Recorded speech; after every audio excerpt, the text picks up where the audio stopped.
دیکھو قرآن میں جا بجا مومنوں رب نے کیسے ان کو مخاطب کیا، دیکھو قرآن میں جا بجا مومنوں رب نے کیسے ان کو مخاطب کیا، کہیں یاسین کہا کہیں طٰہٰ کہا، نام لے کر خدا نے پکارا نہیں، خوب نام محمد ہے اے مومنو جس میں نقطہ بھی رب کو گوارا نہیں۔ اللہ حضور پاک علیہ الصلوۃ والسلام گھر لوٹ کر آئے، آپ نے فرمایا خدیجہ زملونی زملونی، مجھے چادر دے دو، مجھے کپڑا دے دیجئے، مجھے سردی لگ رہی ہے اور مجھے اپنے جان کے بارے میں ڈر لگ رہا ہے، مجھے اپنی جان کا خطرہ محسوس ہو رہا ہے۔ حضرت خدیجہ رضی اللہ تعالیٰ عنہا نے عرض کیا کہ نانا اے میرے پیارے خامد آپ پریشان نہ ہو، اللہ تعالیٰ آپ کو ضائع نہیں فرمائیں گے، آپ تو صلہ رحمی کرنے والے ہیں، آپ تو اچھے اخلاق والے ہیں، آپ تو لوگوں سے سچ بولنے والے ہیں، اللہ تعالیٰ ایسے انسان کو ضائع نہیں کریں گے، آپ نے پریشان نہیں ہونا، آپ نے گھبرانا نہیں ہے، اللہ تعالیٰ نے آپ کو نبوت عطا فرمائی ہے، آپ کو میں کپڑا دیتی ہوں، آپ ذرا پریشان نہ ہوئیے، میں ابھی آپ کی تسلی کراتی ہوں۔ حضرت خدیجہ رضی اللہ تعالیٰ عنہ اپنے چچا زاد بھائی ورقہ بن نوفل کے پاس گئیں اور بلا کے لائیں اور کہا کہ میرے بھائی ذرا اپنے بھتیجے کی بات تو سنیے کہ یہ کیا کہہ رہے ہیں۔ ورقہ بن نوفل اس نے کہا کہ میرے بھتیجے بتاؤ کہ آپ نے کیا دیکھا۔ حضور پاک علیہ الصلوۃ والسلام نے جو کچھ دیکھا وہ سب کچھ بتا دیا۔ تو ورقہ بن نوفل نے کہا کہ میرے بھتیجے پریشان نہیں ہونا، اللہ تعالیٰ نے آپ کو نبوت عطا فرمانی ہے، اللہ تعالیٰ نے آپ کو نبی بنانا ہے۔ یہ وہی جبرائیل علیہ السلام ہیں جو حضرت موسیٰ علیہ السلام کے پاس آیا کرتے تھے، وہی جبرائیل علیہ السلام ہیں جو سارے نبیوں کے پاس وہی لے کر آتے رہے، سارے فرشتوں کے سردار جبرائیل علیہ السلام ہیں۔ آپ علیہ السلام کا حوصلہ بڑھایا حضرت خدیجہ رضی اللہ تعالیٰ عنہا نے۔ کچھ دن ایسے ہی گزر گئے، پھر آپ علیہ السلام فرماتے ہیں پھر مجھے شوق چڑھنے لگا کہ میں دوبارہ جبرائیل علیہ السلام کو دیکھوں، پھر مجھے شوق پڑ گیا، پھر میرا دل کرنے لگا کہ میں کسی طرح سے پھر اس کو دیکھوں، مگر وہ نہیں آئے، کافی دن تک نہیں آئے۔ میں باہر نکلا کہ میں دیکھوں، حضور پاک علیہ السلام جا رہے تھے، اچانک آواز پڑی آپ کو اوپر سے، آپ نے جو اوپر کو دیکھا تو وہی جبرائیل علیہ السلام جو غار حرا کے اندر آئے تھے۔ آسمان اور زمین کے درمیان ایک بہت بڑی کرسی ہے جو بغیر کسی رسی کے اللہ کے حکم سے ایسے ہی رکی ہوئی ہے، درمیان میں کرسی اور اس کے اوپر جبرائیل علیہ السلام بیٹھے ہوئے ہیں۔ سارے فلک کو جبرائیل علیہ السلام نے گھیرا ہوا ہے، اتنے بڑے فرشتے۔ انہوں نے حضور پاک علیہ السلام کو آواز دی کہ اے محمد صلی اللہ علیہ وسلم، میں جبرائیل علیہ السلام ہوں، اللہ نے آپ کو نبوت عطا فرما دی ہے، اللہ نے آپ کو نبی بنا دیا ہے۔ حضور پاک علیہ السلام نے جب یہ اتنا بڑا معاملہ منظر دیکھا، دوبارہ حضور پاک علیہ السلام کو پھر اسی طرح گھبراہٹ پیدا ہو گئی۔ واپس آئے، حضرت خدیجہ رضی اللہ تعالیٰ عنہ کو پھر وہی کہا کہ مجھے کپڑا دے دو، مجھے اپنی جان کے بارے میں خطرہ محسوس ہو رہا ہے۔ حضرت خدیجہ رضی اللہ تعالیٰ عنہ نے کپڑا دیا اور تسلی دی نہ کہ آپ کو پریشان ہونے کی کوئی ضرورت نہیں ہے، اللہ تعالیٰ نے آپ کو نبی بنا دیا ہے۔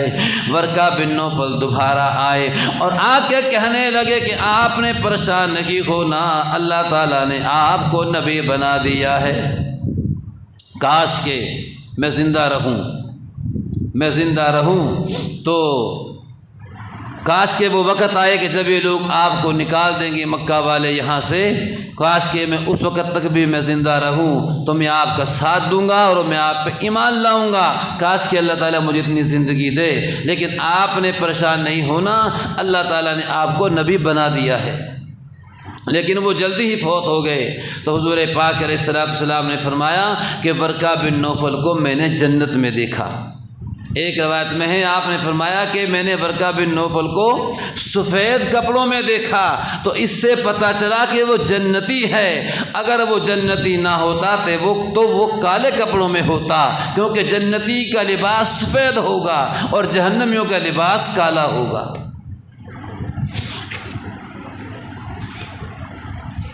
حضور پاک علیہ السلام آپ پہ کپڑا ہے۔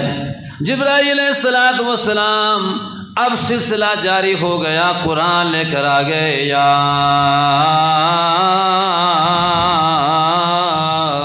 ایھا المدثر قم فانذر وربک فکبر وثیابک فطہر والرجز فہجر ولا تمنن تستکثر ولربک فاصبر۔ اے چادر اوڑھنے والے نبی، کمبل اوڑھنے والے نبی، اللہ تبارک و تعالیٰ نے اپنے حبیب کو، اللہ تبارک و تعالیٰ نے اپنے پیارے پیغمبر کو القاب سے پکارا ہے، قرآن پاک میں نام سے نہیں پکارا۔ کہیں اللہ تبارک و تعالیٰ نے اپنے نبی کو فرمایا یا ایھا المزمل، اے چادر اوڑھنے والے نبی، کہیں فرمایا یا ایھا المدثر، اے کمبل اوڑھنے والے نبی، کہیں فرمایا یا ایھا الرسول، اے میرے رسول، کہیں فرمایا یا ایھا النبی انا ارسلناک شاہدا ومبشرا ونذیرا، اے میرے نبی، کہاں کہیں فرمایا اے میرے نبی، کہیں فرمایا اے میرے رسول، کہیں چادر والا، کہیں کمل والا۔ اللہ نے اپنے نبی کو القاب سے بلایا ہے، نام لے کے نہیں بلایا، ادب سکھایا، آنے والی دنیا کو ادب سکھایا اللہ تبارک و تعالیٰ نے کہ اے دنیا والو، میرا نبی بڑا محترم ہے، میرے نبی کا احترام کرنا ہوگا۔ حالانکہ اللہ تعالیٰ کی ذات تو بڑی تھی، اللہ کی ذات تو بڑی تھی، نام لے کے بلا سکتی تھی، جیسے نام لے کے بلا سکتے تھے اللہ تعالیٰ یا محمد صلی اللہ علیہ وسلم، نام لے کے بلا سکتے تھے۔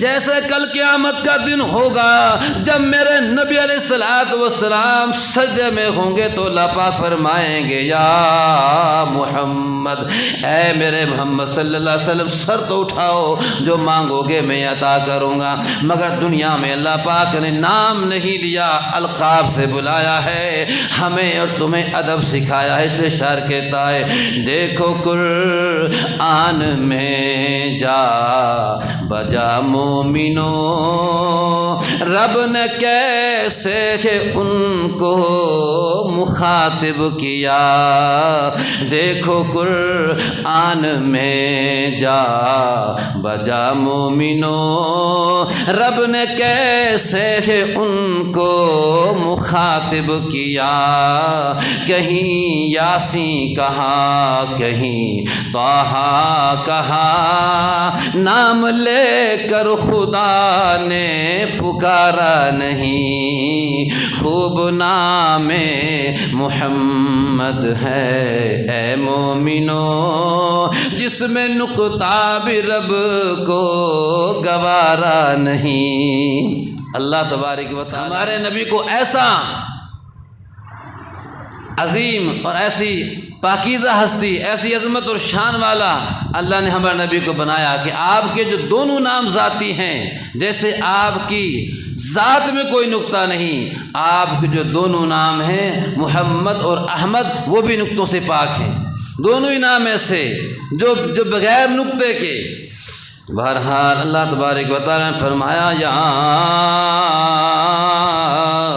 ایھا المدثر قم فانذر وربک فکبر وثیابک فطہر، اے میرے کمبل اوڑھنے والے نبی ذرا اٹھیے، اے میرے نبی سونے کا زمانہ ختم ہو گیا، اب جاگنے کا زمانہ شروع ہو گیا ہے، اے میرے پیارے پیغمبر آرام کا وقت ختم ہو گیا، اب تو دوسروں کو بیدار کرنے کا زمانہ شروع ہو گیا ہے، آرام کا وقت ختم ہو گیا، دوسروں کو بے آرام کرنے کا وقت شروع ہو گیا ہے، اے میرے پیارے پیغمبر قم فانذر وربک فکبر، اے میرے نبی اپنے رب کی اب بڑھائی بیان کیجئے اور لوگوں کو اللہ کے عذاب سے ڈرائیے۔ جہاں بھی آتا ہے تو یوں آتا ہے کہ آپ خوشخبری دینے والے ہیں اور آپ ڈرانے والے ہیں، جنت کی خوشخبری دینے والے اور جہنم سے ڈرانے والے، لیکن یہ آیات چونکہ شروع کی ہیں اس لیے یہاں صرف ڈرانے کا ذکر ہے، کیونکہ ابھی تو کوئی مسلمان تھا ہی نہیں جس کو جنت کی خوشخبری ہوتی، یہاں صرف ڈرانے کا کہا، ابھی عذاب سے ڈرائیے ان کو، کیونکہ ابھی کوئی مسلمان ہے ہی نہیں جس کو جنت کی خوشخبری دی جائے، اس لیے فرمایا قم فانذر، کھڑے ہو جائیے اور ڈرائیے لوگوں کو اللہ کے عذاب سے، وربک فکبر، اور اپنے رب کی بڑھائی بیان کیجئے، اپنے رب کا تعارف کرائیے، اللہ پاک کی پہچان کرائیے، میری عظمت اور کبریائی کو بیان کیجئے، وربک فکبر وثیابک فطہر، اور اپنے کپڑوں کو صاف رکھیے، کپڑوں کو صاف رکھیے۔ شروع کی آیات ہیں، پہلے شروع میں ہی اللہ پاک نے کیا فرمایا، وثیابک فطہر، اور اپنے کپڑوں کو کیا رکھنا ہے، پاک صاف رکھنا ہے۔ تو فرمایا علماء کرام نے صرف کپڑوں کو نماز کے لیے ہی صاف نہیں رکھا جاتا، کیونکہ ابھی تو نماز فرض ہی نہیں تھی، ابھی تو پہلے ہی آرڈر آ رہے ہیں، ابھی تو نماز ہے ہی نہیں، لیکن اللہ نے اپنے نبی کو کیا فرمایا، کپڑوں کو صاف رکھو۔ اس لیے علماء فرماتے ہیں صرف کپڑوں کو نماز کے لیے ہی صاف نہیں رکھا جاتا، نہ نماز بھی کوئی پڑھے تو جب بھی اس کے لیے کپڑوں کو پاک رکھنا فرض ہے، ناپاک کپڑوں میں نہ پھرے بندہ کہ پیشاب کر لیا اور کھڑا ہو گیا، لگے کپڑوں میں پیشاب، باقی میں نے کون سی نماز پڑھنی ہے، نہیں، نماز نہ پڑھنا اپنی جگہ گناہ ہے، لیکن گندے کپڑوں میں پھرنا یہ بھی گناہ ہے، اپنے کپڑوں کو صاف رکھنا ہے۔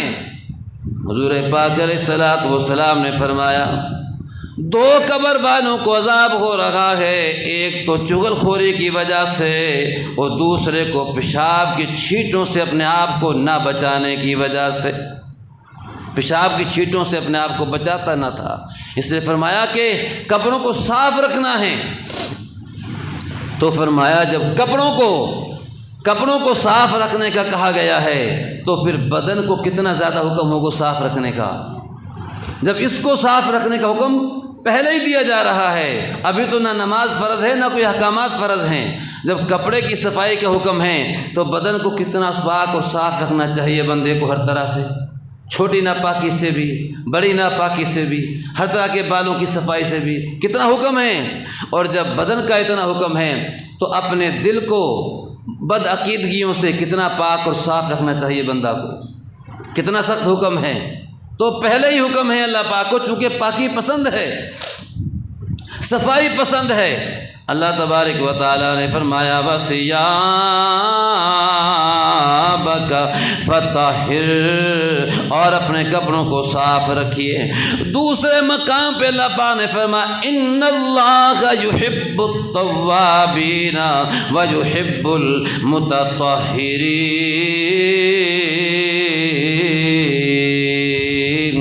اللہ تعالیٰ توبہ کرنے والوں کو بھی پسند کرتے ہیں اور اللہ تعالیٰ پاکی حاصل کرنے والوں سے بھی محبت فرماتے ہیں۔ توبہ کرنے والوں سے بھی اللہ تعالیٰ محبت کرتے ہیں اور پاک صاف رہنے والے سے بھی اللہ پاک محبت کرتے ہیں۔ اس لیے فرمایا گیا کہ جمعہ میں آؤ تو غسل کر کے آؤ، صفائی کر کے آؤ، اگر نیا کپڑا ہے تو ٹھیک ہے ورنہ دھو کے آؤ۔ صفائی اللہ تعالیٰ کو پسند ہے۔ اللہ تعالیٰ ان اللہ جمیل ویحب الجمال، اللہ تعالیٰ خوبصورت ہیں، خوبصورتی کو پسند فرماتے ہیں، صاف ستھرا رہنے کو۔ حضور پاک علیہ الصلوۃ والسلام خود آپ اتنا صاف ستھرا رہتے تھے حضور، تو اب لوگوں نے گندا مندہ رہنے کو جو 6 مہینے نہ نہائے اس کو بزرگی سمجھ لیا ہے۔ 6 مہینے جو نہ نہائے لٹ پڑ جائیں داڑھی میں بھی اس کو سمجھ لیا کہ یہ بزرگی ہے۔ نہیں، ہمارے نبی کی سنت و صفائی ہے۔ ہمارے نبی اتنا صاف ستھرا رہتے تھے کہ اعتکاف جب بیٹھتے تھے نا ہمارے نبی، تو اعتکاف کے دوران بندہ اگر مجبوری نہ ہو تو غسل نہیں کر سکتا، کیونکہ یہ مجبوری میں داخل نہیں ہے۔ لیکن حضور پاک علیہ الصلوۃ والسلام اتنا صاف رہتے تھے کہ اعتکاف جو 10 دن کا اعتکاف ہوتا تھا، سیدہ ہماری اور ہم سب کی ماں سیدہ عائشہ رضی اللہ تعالیٰ عنہ فرماتی ہیں، کیونکہ حضور جب مسجد نبی میں بیٹھتے تھے اعتکاف تو حجرہ تو میرا ہی سب سے پہلے میرا ہی حجرہ تھا، اور پھر حجرے میں ایک الماری بھی تھی۔ حضور جب اعتکاف بیٹھتے تو میرے حجرے کے پاس بیٹھتے تھے اور الماری ساتھ ہی ہوتی تھی میری۔ جو آج بھی حضور کا روزہ ہے وہ مسجد کے ساتھ لگا ہوا ہے جس میں حضور آرام فرما رہے ہیں۔ تو سیدہ عائشہ رضی اللہ عنہا فرماتی ہیں حضور پاک علیہ السلام اتنا صاف ستھرا رہتے تھے کہ اعتکاف کے دوران بھی جب آپ کو تھوڑا سا یہ آوازاری ہوتی تھی تو چونکہ حضور ویسے تو باہر آ نہیں سکتے تھے، ویسے تو حضور اعتکاف کے دوران غسل کر نہیں سکتے تھے کیونکہ باہر جاتے تھے اعتکاف ٹوٹتا، تو حضور ایسا کرتے تھے کہ الماری سے، میں حجرے میں ہوتی تو حضور الماری سے سر ایسا کر دیتے میرے لیے، بیٹھے بیٹھے مسجد میں الماری سے حضور سارا سر میری طرف کر دیتے، تو پھر میں حضور کے سر کو اچھی طرح دھوتی اور پھر میں تیل لگاتی اور کنگھی کر کے میں حضور کو تیار کر دیتی، حضور پھر اپنا سر مسجد کے اندر کر لیتے۔ اتنی صفائی سے رہتے تھے ہمارے نبی۔ تو اعتکاف کے دوران بھی حضور میرے لیے سر کرتے اور میں حضور کا سر دھوتی اور میں تیل لگاتی اور کنگھی کر کے دیتی حضور کے لیے۔ تو بہرحال اللہ تبارک و تعالیٰ نے تو پہلے حکم میں جاری یہ فرمایا کہ بس ثِيَابَكَ فَطَهِّرْ، اے میرے نبی اپنے کپڑوں کو پاک رکھو، اتنی صفائی۔ جب حضور پاک علیہ الصلوۃ والسلام ہجرت کر کے جا رہے تھے تو آپ نے مدینہ کے اندر داخل ہونے سے پہلے 3 دن قباء کے اندر آپ نے قیام فرمایا، یہاں ایک مسجد بنوائی جس مسجد کو آج بھی مسجد قباء کہتے ہیں، اور آپ علیہ الصلوۃ والسلام نے فرمایا جو مسجد قباء کے اندر 2 نفل پڑھے اسے عمرے کا ثواب عطا ہوتا ہے، عمرے کا ثواب ہوتا ہے۔ یہ مسجد اللہ پاک نے فرمایا میرے نبی آپ اس مسجد میں نماز پڑھیں، اس مسجد میں لمسجد اسس علی التقوی، جس کی پہلے دن سے بنیاد ہی تقوی پہ رکھی گئی، یہ زیادہ بہتر ہے اس مسجد سے۔ کون سی سے؟ مدینہ منورہ میں ایک دفعہ منافقوں نے ایک مسجد بنوائی، اس کا نام رکھا مسجد زرار، اور وہ مسجد انہوں نے اس لیے بنائی تھی کہ منافقوں نے کہ تاکہ ہمیں اس مسجد میں ایک نماز کے بہانے سے آیا کریں گے اور یہاں ہم جو مشورہ ہوگا حضور کے خلاف وہ مشورہ کر لیا کریں گے، ویسے کہیں الگ بیٹھنا کا اس کا کہیں نہ کہ پتہ چل جاتا ہے، اس لیے کہ ایک ایسی مسجد بنائی جائے جس کو نام ہم دیں گے مسجد کا، اور اس نماز کے بہانے سے وہاں آ جایا کریں گے اور اس کے بعد پھر جو بھی رائے ہم آپس میں طے کرنی ہوگی اس کو کر لیا کریں گے۔ انہوں نے کہا ٹھیک ہے۔ انہوں نے مسجد ایک جگہ تجویز کر لی اور حضور پاک علیہ الصلوۃ والسلام سے اس کا افتتاح کروانا تھا۔ انہوں نے کہا کہ آپ اس کا افتتاح کر دیں، حضور سے کروائیں گے افتتاح تاکہ سب کے ذہن میں یہ مسجد آ جائے گی کہ یہ مسجد ہی ہے، تو پھر ہم نماز کے بہانے سے آیا کریں گے اور پھر یہاں جو بھی مسلمانوں کے خلاف اور حضور کے خلاف جو مشورہ کرنا ہوگا وہ یہاں کر لیا کریں گے، کسی کو شک نہیں پڑے گا، ہم کہیں گے ہم تو نماز پڑھنے کے لیے آئے تھے، پھر بات چیت بھی ہو گئی۔ اب انہوں نے وہ مسجد بنا لی، حضور سے کہا کہ حضور آپ اس کا افتتاح کریں، تو آپ نے فرمایا کہ ٹھیک ہے، میں فلاں وقت میں آ جاؤں گا اور میں وہاں ایک نماز پڑھا دوں گا، افتتاح ہو جائے گا مسجد کا۔ اب حضور کو تو پتہ نہیں تھا کہ یہ معاملہ کیا ہے اندر سے، لیکن اللہ پاک کو تو پتہ تھا کہ یہ منافق ہیں اور یہ حضور سے افتتاح کروانا چاہتے ہیں۔ حضور پاک علیہ الصلوۃ والسلام نے ان کو ٹائم دے دیا، فلاں نماز میں آ کے اس مسجد میں پڑھاؤں گا۔ آپ کو اگلے منصوبے کا پتہ نہ تھا، کیونکہ غیب جاننے والے صرف ایک اللہ پاک کی ذات ہے۔ حضور پاک علیہ الصلوۃ والسلام نے طے فرما لیا، اللہ پاک نے فوراً جبرائیل علیہ الصلوۃ والسلام کو آ کے باخبر کر دیا۔ اللہ پاک نے فرمایا لمسجد اسس علی التقوی من اول یوم احق ان تقوم فیہ رجال یحبون ان یتطہروا واللہ یحب المتطہرین۔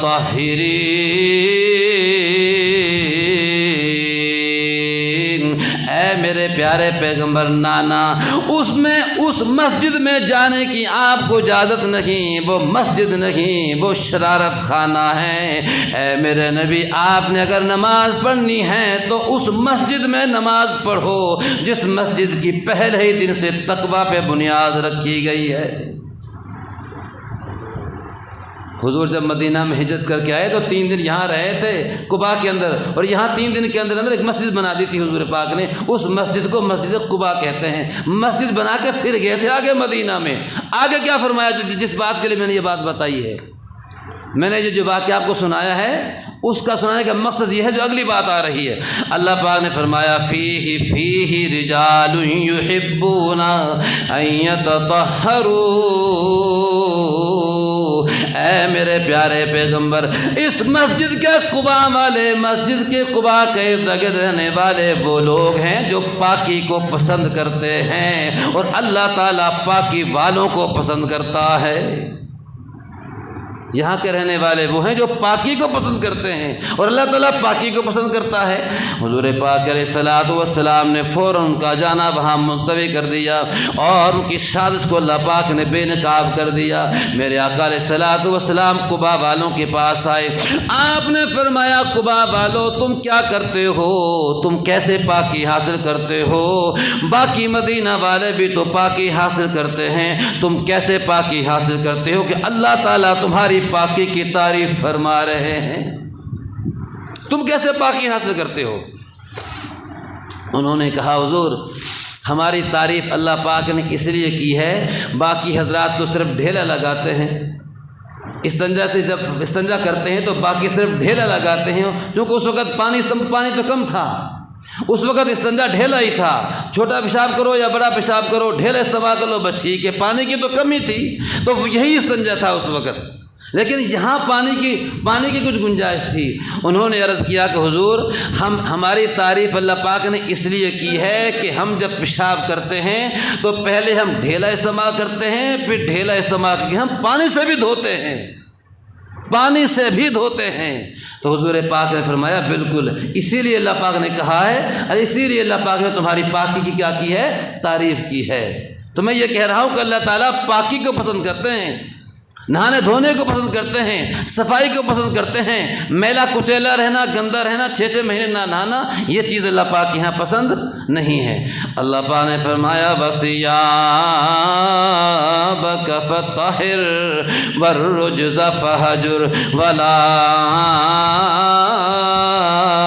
تَمْنُن تَسْتَكْثِرْ۔ شروع کی آیات کی میں تلاوت کر رہا ہوں، اس کی تشریح میں بات ادھر ادھر چلی گئی۔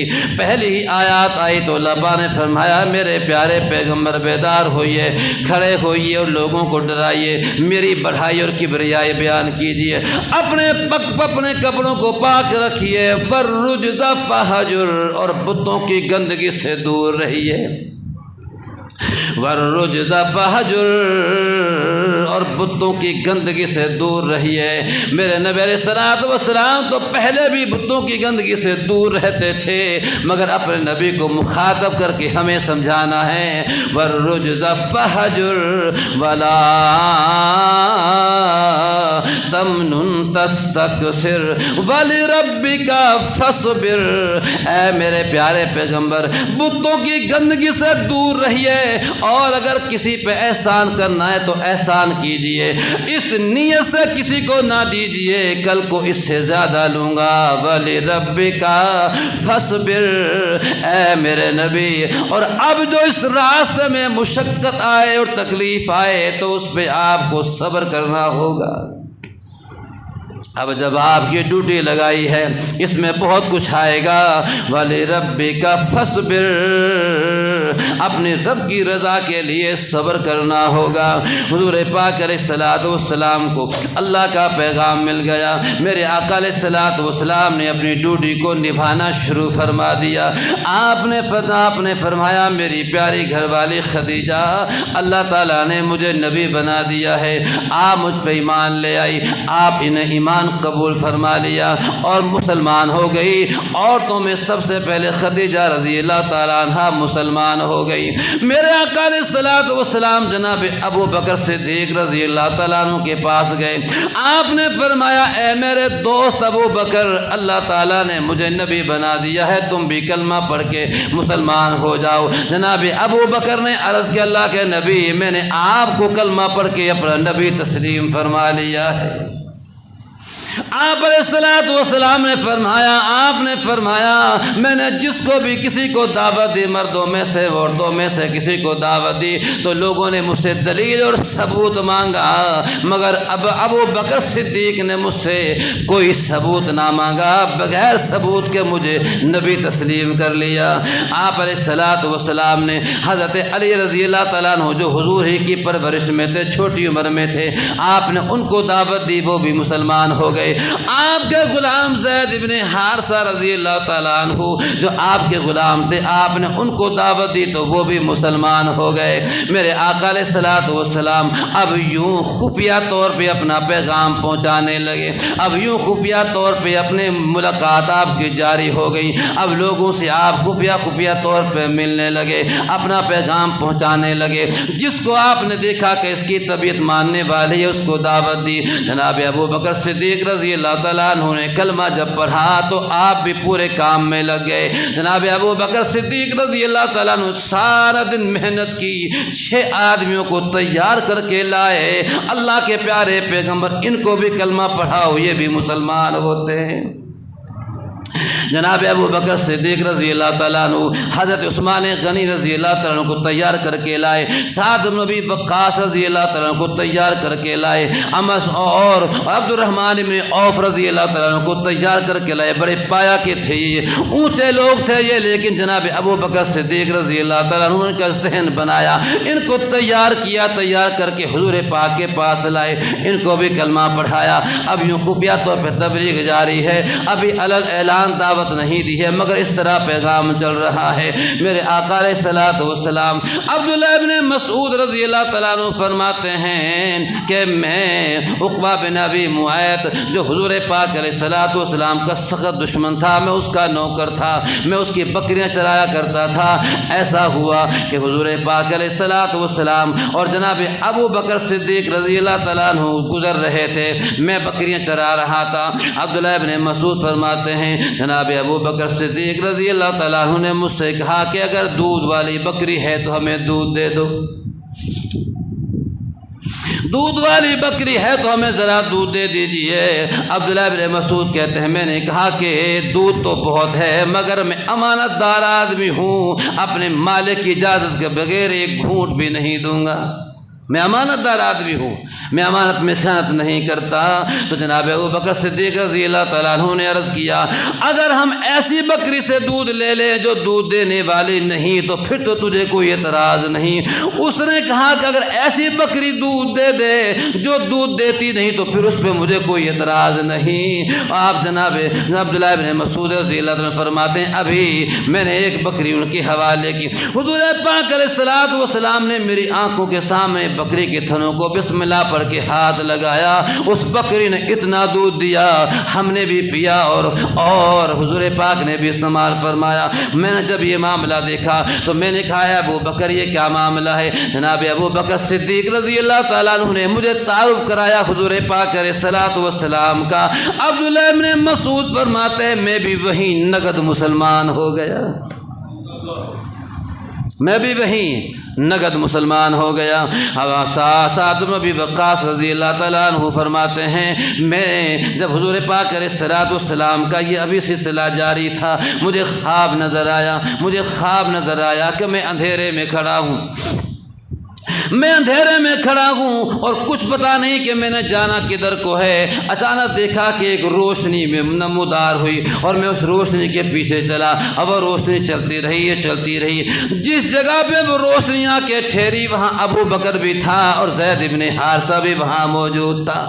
میں نے جب یہ خواب دیکھا تو میں صبح اٹھتے ہی جناب ابو بکر صدیق رضی اللہ تعالیٰ عنہ کے پاس گیا اور میں نے جا کر کہا کہ اے ابو بکر یہ کیا معاملہ ہے؟ میں نے یہ خواب دیکھا ہے۔ جناب ابو بکر صدیق رضی اللہ تعالیٰ عنہ نے مجھے پورا تعارف کرایا، حضور پاک کر مجھے دعوت دی، میں جناب ابو بکر کے ساتھ جا کے حضور پہ مسلمان ہو گیا، حضور پہ مسلمان ہو گیا۔ حضرت طلحہ رضی اللہ تعالیٰ عنہ فرماتے ہیں میں بصرہ کے اندر تھا جب حضور پاک کا یہ سلسلہ جاری ہے، ابھی آپ نے اعلان نہیں فرمایا، اعلان نہیں کیا کہ میں نبی ہوں۔ حضرت طلحہ فرماتے ہیں میں بصرہ میں تھا، بصرہ میں ایک راہب آواز لگا رہا تھا کہ کوئی مکہ کا بندہ ہے جہاں، میں نے کہا کہ میں ہوں۔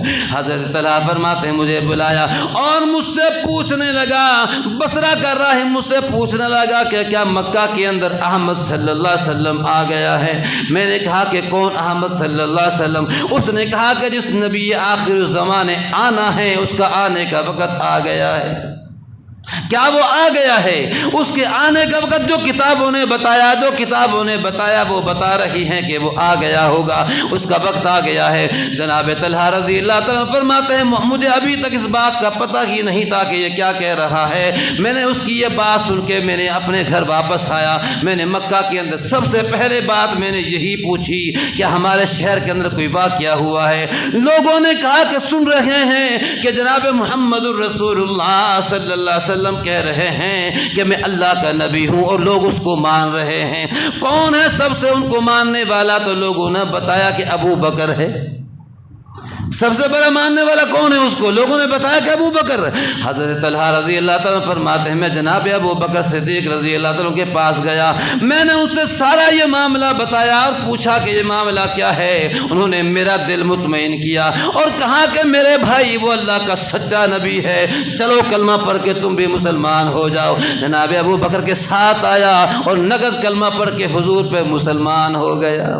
یوں یہ حضرات حضور پاک علیہ السلام کے پاس آتے رہے اور کلمہ پڑھتے رہے، ایک جماعت بن گئی، ایسے چلتے چلتے ایک جماعت بن گئی۔ پھر اللہ پاک نے فرمایا میرے نبی اب صفا پہاڑی پہ کھڑا ہو کے اعلان کر دے، اب اعلان کر دے سب کے سامنے، باقی بات پھر ہوگی۔ جو کچھ کہا سنا گیا اللہ تعالی ہمیں عمل کرنے کی توفیق